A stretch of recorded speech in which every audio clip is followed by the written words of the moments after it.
Today on Pet Chat, we're with Emily, and we're going to wrap up what we started talking about last week, and that's adding a new pet to a home. We talked about bringing a new single cat in. We talked about adding a cat to a house where there's another cat, but we didn't talk about adding a cat to a house where there's a dog. Yes. And one of the questions we often get from visitors is, which cats get along well with dogs? So help us out. How do we kind of point them in the right direction? Well, it all depends on the individual cat and the individual dog. When bringing home any new cat, you want to, same with bringing home a new cat with another cat in the home or a singleton, set up base camp. So a separate room with their own food, water, litter, everything separate for at least a week or two, and then slowly introduce to the dog.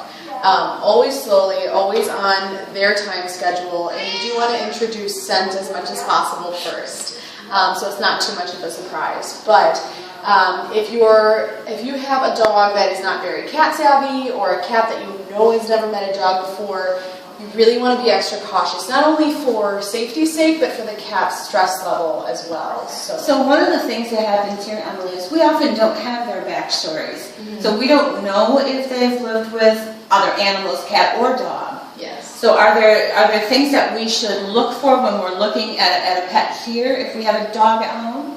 Not necessarily.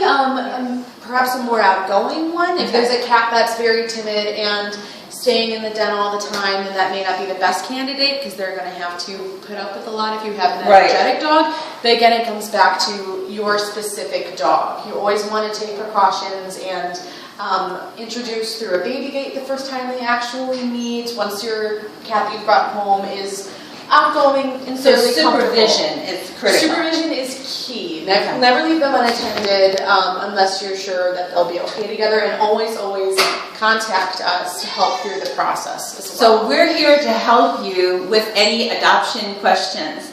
Thanks for visiting today.